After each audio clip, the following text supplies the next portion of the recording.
Welcome to the deep dive. Today we're jumping into something really fascinating, a super dynamic area in cancer treatment. Absolutely. We're looking at immunotherapy, and specifically, this really intriguing part of it, oncolytic virotherapy. LVT. Yeah, OVT. I mean, Yes. you think about the standard ways, right? Yeah. Surgery, radiation, chemo, even the newer precision stuff. Those are kind of the main pillars. Mm-hmm. The established pillars. But now there's this powerful fifth pillar, immunotherapy, and OVT. Well, it's just a totally unique way of tackling things. Yeah. Really quite clever. It is. It's elegant, really. The core idea of oncolytic virotherapy is using viruses, Yeah. specifically to find and destroy cancer cells. Viruses fighting cancer. Sounds almost sci-fi. A little, but it's clever because these viruses, they sort of prefer cancer cells. They get in, they replicate, make copies of themselves. Inside the cancer cell. Exactly. And that whole process makes the cell basically burst open and die. That's the oncolysis part, the virus breaking down the cancer. And what's really key is they tend to leave the normal healthy cells alone. They're quite targeted. Like a guided missile. So it's direct cell killing. But what I think you mentioned before, there's more to it. It's not just that direct attack. Oh, absolutely not. That direct killing is, well, it's important, obviously, but it's also just the start of something else. Right. When those cancer cells burst open the lysis, they spill out all sorts of stuff. Molecules, things like tumor antigens, neoantigens, and these things called DAMPs. DAMPs, danger signals. Pretty much, yeah. Danger-associated molecular patterns. Think of them like alarm bells going off inside the tumor, signaling damage and inflammation. Ah, okay. And all these released molecules, the antigens and the DAMPs, they basically wake up the body's own immune system, both the fast-acting part and the more specific adaptive response. Right. So the virus kills the cell, and the debris from that flags the immune system, saying, hey, problem here, attack this stuff. You got it. It's a real 1-2 punch. The virus acts directly, and then it recruits the immune system to join the fight. Which explains perfectly why OVT fits so neatly into that whole fifth pillar immunotherapy concept we mentioned. Exactly. It is immunotherapy, just using a virus as the tool to trigger it. And that's really our mission for this deep dive today. Okay. To trace how we got here. To look at the history of immunotherapy generally, and OVT specifically. It's a fascinating journey, lots of surprising twists and turns, and early observations that kind of laid the groundwork without anyone fully realizing it at the time. Okay, I'm intrigued. So where does this story even start? This idea that, like, an infection could actually help fight cancer seems counterintuitive. It does now, maybe, but the very first hints, well, they go way, way back. Ancient Egypt. Seriously, Egypt. Yeah, around 1550 BC. There are descriptions, like in the Iberian Papyrus and things linked to Imhotep, talking about treating tumors with poultices and then making incisions. Okay, it sounds primitive. It was. The main idea was probably just drainage. But think about it, doing that would almost certainly cause local infections, right? Bacterial infections. I see where you're going. Unintentional infection as a side effect. Exactly. And there are scattered reports, anecdotal stuff from back then and later, about tumors shrinking or even disappearing after someone got a really bad fever, some kind of infection. Wow. But they wouldn't have known why, presumably? Not a clue. Pure observation. Mm-hmm. And the dominant medical thinking for centuries, didn't really help connect those dots. You mean humoralism, the four humors. That's the one. From Hippocrates, Galen. For literally thousands of years, the idea was that disease, cancer included, was about an imbalance of bodily fluids. Black bile, yellow bile, phlegm, blood. Right. So if you think disease comes from inside, from an imbalance, there's no real reason to think an external thing like an infection could be beneficial, right? It just didn't fit the model. Those observations were anomalies. It's amazing how a dominant theory can just filter out inconvenient facts. It really shapes perception. It took a massive paradigm shift to even start thinking about external germs and the body's reaction to them. Okay, so the cancer infection link was sort of ignored because of theory. But didn't people notice immunity in other ways? Like getting sick and then not getting it again? Yes, absolutely. That was happening in parallel. People definitely observed that surviving certain diseases gave you protection later. Thucydides, writing about the plague of Athens back in 430 BCE. Right, I remember that. He specifically noted that people who recovered could care for the sick without getting reinfected. So the concept of acquired immunity was there empirically long before they knew about antibodies or T cells or anything. Just practical observation. Exactly. And that practical knowledge eventually led to variolation, didn't it? The early smallpox immunization. It did. That was a huge step. Variolation deliberately exposing people to smallpox material, like from a pustule. Sounds risky. It was risky compared to modern vaccination, but less risky than getting full-blown smallpox naturally. The idea started in Asia, China maybe 10th century, India, spread to the Ottoman Empire. And then Lady Montagu and Cotton Mather brought it west. Right, early 18th century. Lady Mary Wortley Montagu saw it in Turkey. Cotton Mather learned about it from his enslaved person, Onesimus, who knew it from Africa. They championed it despite a lot of resistance. So it was the first deliberate attempt to use a pathogen for protection. Pretty much, yeah.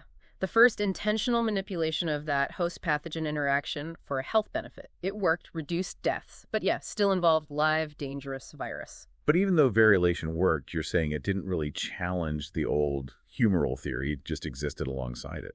Largely, yes. It was a practical tool, but it didn't fit the theory, so it didn't change the theory fundamentally. For that, we needed germ theory, Pasteur, Koch, late 19th century. Okay. And then understanding how immunity works, cellular immunity from Metchnikoff, humoral immunity from Ehrlich. Those new frameworks were absolutely essential to make sense of variolation and eventually to revisit that whole infection-cancer connection. Right. So the stage is set, germ theory arrives. People start thinking differently about microbes. Now we get into the late 19th, early 20th century. This is when the OVT idea starts to properly emerge. Exactly. With germ theory as the lens, those older observations about infections and cancer suddenly looked, well, potentially meaningful. People started documenting them more seriously. Like the erysipelas cases. Precisely. Erysipelas, that's a bacterial skin infection. Doctors like Bush and Phil Lyson published reports in the late 1800s noting cancer patients whose tumors dramatically shrank after getting it. Still anecdotal, but documented. Okay, so the observations are getting more focused. And then comes William B. Coley. He sounds like a key figure, often called the father of immunotherapy. He really is. Coley took those observations a crucial step further. He wasn't content to just wait for accidental infections. Late 19th century, he starts deliberately injecting cancer patients, particularly sarcoma patients, with killed bacteria. Killed bacteria, not live. Right. Mixtures of killed bacteria. What became known as Coley's toxins. His idea was to provoke the immune system, to stimulate it into attacking the cancer. Wow. That's basically the core idea of a lot of modern immunotherapy, isn't it? It really is. Intentionally triggering an immune response against cancer. It was revolutionary. His results were mixed, and he faced a ton of skepticism, especially as radiation and early chemo came along, but he laid such important groundwork. So Coley was focused on the immune response. What about viruses directly killing cancer cells? Yeah. When did people start noticing that specifically? That comes a little later, early 20th century. Again, initially just observations. George Dock, 1904, reports a leukemia patient whose disease seemed to regress after catching the flu. Influenza. Okay. Then DePace, 1912, notes something similar with cervical cancer and a rabies infection, though thankfully that wasn't deliberate use of rabies. Right, just observing what happened. Exactly. These were hints that maybe some viruses themselves, not just the general immune fever response Coley was inducing, could directly attack tumors. And then came the lab work to back that up, showing viruses actually like tumors. Yes, that was a critical step from anecdote to science. 1922, Levedidi and Nicolo. They showed experimentally that vaccinia virus, a smallpox vaccine virus, actually preferred to grow in tumor tissue compared to normal tissue. So they demonstrated tumor tropism. The virus is drawn to the tumor. Precisely. That concept of viral tumor tropism is absolutely fundamental to oncolytic virotherapy today. It showed it wasn't just random luck. Some viruses might have an inherent preference. Okay, so early 20th century, we've got Coley stimulating immunity, and we've got the first hints and experimental evidence of viruses directly attacking tumors. What happens next? Mid-century. Seems like things should have taken off. Well, they sort of did initially. The mid-20th century saw the first real wave of clinical trials using viruses deliberately against cancer. Okay. What viruses were they trying? All sorts of things they could get their hands on, really. Naturally occurring viruses. Hepatitis virus, West Nile virus, various adenoviruses, echoviruses, trying them in cancer patients. And alongside these trials, our understanding of the immune system itself was rocketing forward. Hugely. You get the cancer immunosurveillance theory from Thomas and Burnett. The idea that the immune system is constantly patrolling for and destroying early cancer cells. A critical concept. Absolutely. And then the discovery of key immune signaling molecules like interferon by Isaacs and Lindemann and later interleukins. We started figuring out how immune cells talk to each other. So we have trials, we have better immune understanding. Why didn't OVT become mainstream then? You mentioned interest waned a bit later in the century. Yeah, it did. Several reasons, really. Safety was the big one. Using live viruses, especially back then. Exactly. These were wild, naturally occurring viruses. Controlling them, preventing unwanted infections or side effects, especially in patients who might already be weakened by cancer. It was really difficult. The results were inconsistent, sometimes intriguing, sometimes not great. And the technology just wasn't there yet. Right. They couldn't modify the viruses. They couldn't precisely target them. They were working with blunt instruments, essentially. So the initial enthusiasm faced the hard reality of safety limitations and unpredictable efficacy. Hit a wall. Needed better tools. Pretty much. But then came the breakthrough that changed everything for OVT and, frankly, for much of biology. Recombinant DNA technology. Genetic engineering. Bingo. Late 20th century. Berg, Boyer, Cohen. Those pioneers. Suddenly, we had the tools to actually edit viral genomes, to take a virus and redesign it. Okay, that sounds like the game changer. It absolutely was. Instead of just using whatever nature provided, we could start engineering viruses. We could make them safer, maybe remove genes that cause disease in humans. We could make them target tumors even better. We could even add genes to the virus. Add genes. Like what? Like genes that make the tumor more visible to the immune system, or genes that directly kill cancer cells through other mechanisms. The possibilities just exploded. And the first engineered oncolytic virus came soon after. Yeah, a key milestone was 1991. Martuse's group engineered a herpes simplex virus, HSV, specifically for brain tumors. That really opened the floodgates for designing smarter, safer oncolytic viruses. It moved the field from observation to rational design. Okay, so genetic engineering cracks the code, allows for safer, more targeted viruses.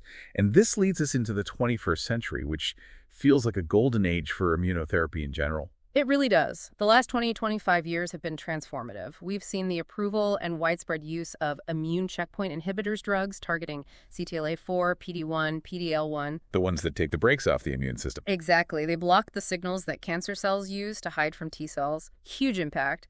And higher T cell therapy, engineering a patient's own T cells. These have validated the whole immunotherapy approach. And OVT rode that wave. We started seeing actual approved oncolytic viruses. Yes, finally. After decades of research, H101 or Oncorine got approved in China first for head and neck cancer, usually with chemo. Okay. Then the big one, maybe, in the West was TVEC, telemagene liraparvec. Right, TVEC for melanoma. Approved in the U.S. and Europe for advanced melanoma, you can't remove surgically. And TVEC is a great example of that engineering we talked about. How so? What's special about it? It's a modified herpes virus, like Martuse's early one, but it's engineered to do two key things. One, replicate better in tumor cells than normal cells. Two, it carries a gene for an immune-stimulating molecule called GM-CSF. Ah, so it's armed. Exactly, it's armed.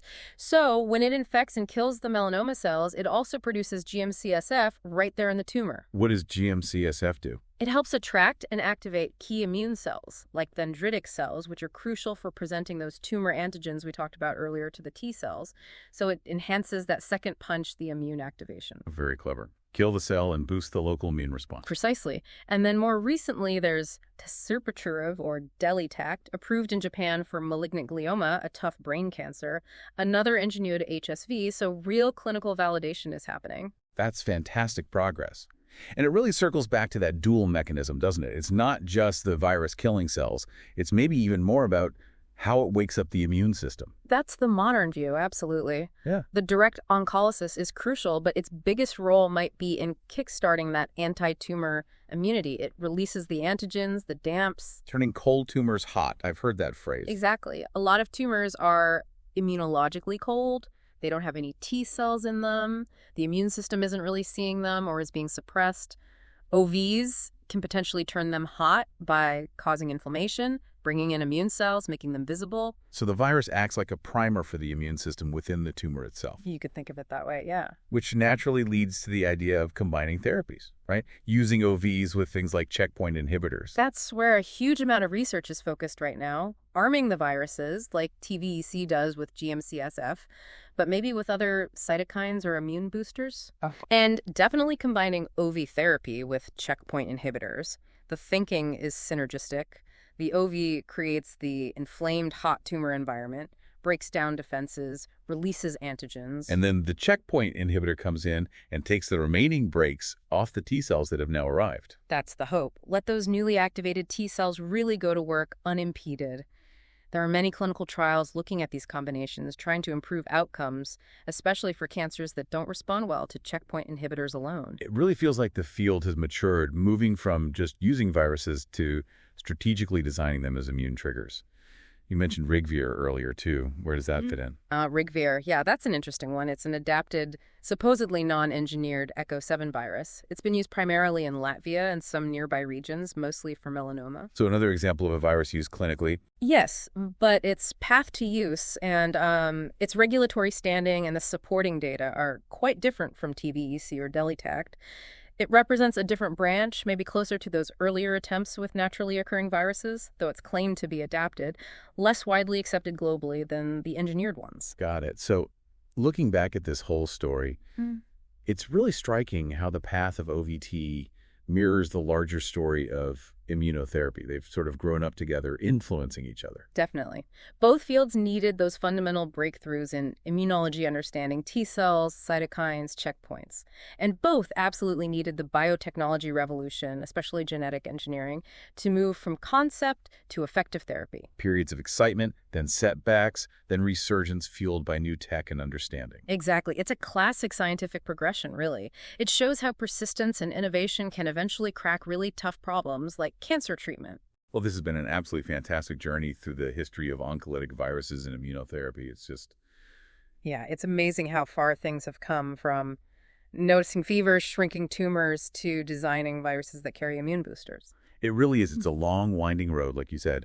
But it underlines how crucial it is to understand that deep connection between infection, immunity, and cancer, and the potential that's still there in harnessing our own body's defenses. Right.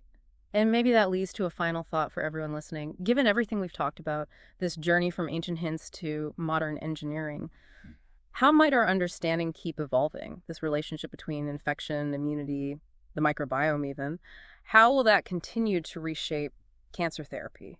What other maybe unexpected ways could we leverage our own biology, our own defenses in this fight? It feels like we're still just scratching the surface sometimes. That's a great question to ponder. The interplay is so complex, there are likely many more secrets to uncover and hopefully translate into better treatments. It's definitely a space to watch.